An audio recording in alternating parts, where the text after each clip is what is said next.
On avance dans la saison, maintenant c'est Mars attaque ou pas, et en parlant d'attaque, on va réconcilier deux vallées. On va avoir d'un côté la Tarentaise et de l'autre côté la Maurienne avec Morgane Geffroy, consultante notamment Tarentaise, et Marie Vignat, consultante Maurienne entre autres. Bonjour à toutes les deux, et on va débuter donc avec Morgane. Quelle est l'évolution de cette période depuis 2019 ? Bonjour à toutes et tous, merci Grégoire.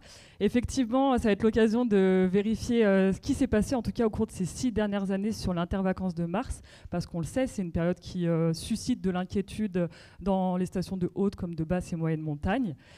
Avant de vous présenter cette rétrospective sous 6 ans, je vous remets rapidement en contexte. Sur 6 ans, les grands domaines ont acquis, on l'a déjà dit, des lits professionnels supplémentaires. Du côté du panel charme, donc des stations de basse et moyenne altitude, on perd des lits professionnels. Mais en même temps, sur 6 ans, les deux panels gagnent des nuitées sur l'ensemble de la saison. Plus 6% pour le panel charme, plus 4% dans les grands domaines. Maintenant, si on regarde effectivement ce qui s'est passé sur l'intervacances de mars entre l'hiver 2025 et l'hiver 2019, on constate que dans les stations de grands domaines, on est plutôt sur une stabilité de la fréquentation sur ces 4 semaines d'intervacances, tandis que sur le panel charme, on perd moins 15% de nuitées. Donc les deux panels ont finalement réussi à puiser, drainer des nuitées supplémentaires en 6 ans sur d'autres périodes commerciales que sur l'intervacances de mars. Un élément intéressant maintenant à regarder, c'est l'évolution des nuitées selon les périodes commerciales. Il est inévitable de voir l'explosion de l'intervacances de janvier face à un intervacances de mars qui faiblit un petit peu sur ces dernières années. Et on cherche maintenant à l'expliquer.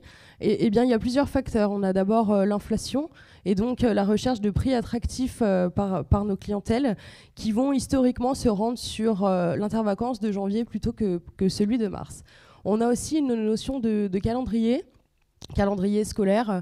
L'intervacances de mars étant relativement proche de la fin d'année scolaire, si les familles doivent partir sur un des intervacances, ils vont plutôt privilégier celui de janvier à celui de mars. Toujours dans le calendrier, l'impact des vacances étrangères, notamment britanniques, qui entraînera ou non plus ou moins de réservations. Et enfin, une question d'enneigement. Dans l'imaginaire collectif, il y a un enneigement un petit peu moins favorable en mars, facteur prouvé à l'inverse ces dernières années, mais qui tend toujours à une prise de réservation plutôt à l'intervacances de janvier plutôt que mars. Je parlais juste avant de la recherche de prix attractifs.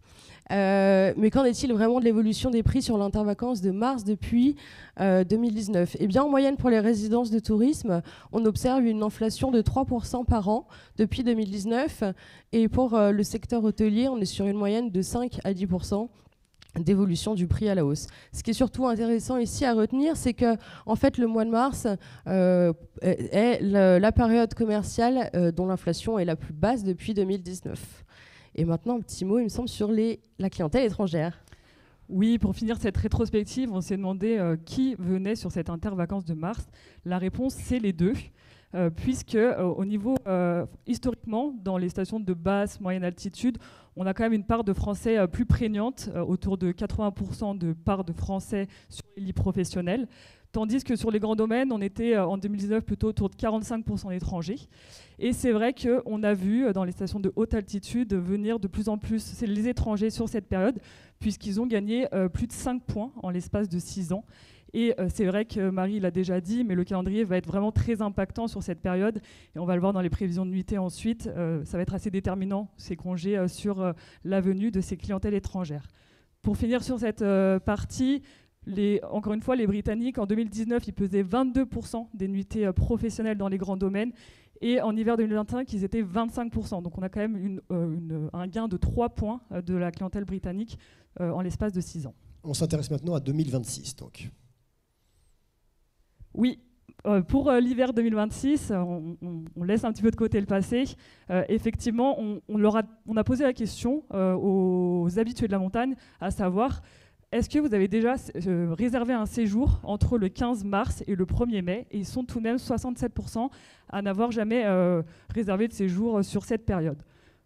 Ensuite, du coup, on leur a demandé quels étaient les motifs de friction à cette réservation. Et encore une fois, le premier facteur, ça va être les conditions d'enneigement, liées donc à cet imaginaire collectif d'une neige de moins bonne qualité. Le calendrier scolaire à nouveau qui revient, comme pour les raisons que Marie a évoquées, et enfin des habitudes de séjour sur d'autres périodes commerciales. Enfin, on leur a posé la question ouverte en leur demandant quelles améliorations pourraient être apportées à cette offre de fin de saison afin de motiver le séjour. En première position, c'est les activités qui sont arrivées et très étroitement corrélées au troisième argument qui est besoin d'animation, de commerce. On sent vraiment un besoin des vacanciers de retrouver une dynamique, un accès aux offres, au commerce équivalente finalement aux autres périodes précédentes. Donc vraiment un besoin de dynamique sur cette fin de saison. Et sans trop de surprises, de nouveau, une attractivité tarifaire. D'ailleurs, à ce sujet, Marie, est-ce que les hébergeurs vont adapter leur prix cet hiver ? Eh bien, on leur a posé la question de savoir comment ils allaient faire évoluer leur politique tarifaire pour le prochain intervacances de mars, ou du moins pour la fin de saison. 35% d'entre eux vont revoir leurs tarifs à la hausse par rapport à l'année dernière, 22% à la baisse. Malgré ces chiffres, ce qu'il faut surtout retenir, c'est qu'on a posé cette question pour l'intégralité de la saison d'hiver, et la période de mars est la période qui représente la part la plus importante de prix revus à la baisse. Donc on répond sensiblement à la demande de prix attractifs demandée par les visiteurs. Fin du suspense maintenant. Mars attaque ou pas ? Est-ce que Mars attaque ? On va mettre fin effectivement à ce suspense.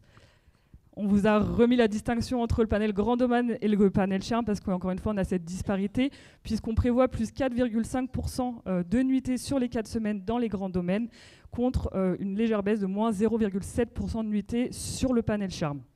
Dans le détail des semaines, les courbes pleines représentent notre modèle prévisionnel de nuitées, et celle en pointillé, c'est celle de l'atterrissage des nuitées de 2025.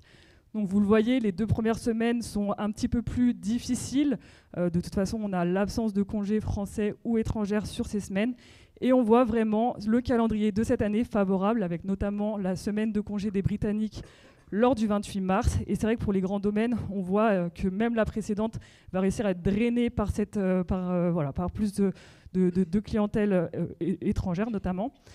Pour le panel Charme, c'est effectivement encore une fois cette dernière semaine qui va permettre de résorber en partie le recul prévu lors des 2 premières semaines. Et maintenant, 3 chiffres pour finir sur cette intervacances de mars. Pour l'heure, nous comptons 25,2% de taux d'occupation, soit une avance de 3 points par rapport à l'an dernier, à la même date. Et on prévoit 2% de nuitées attendues à terme supplémentaires par rapport à l'an dernier. Voilà, merci beaucoup à toutes les deux. On reparlera de cette période de mars avec des témoignages dans quelques minutes.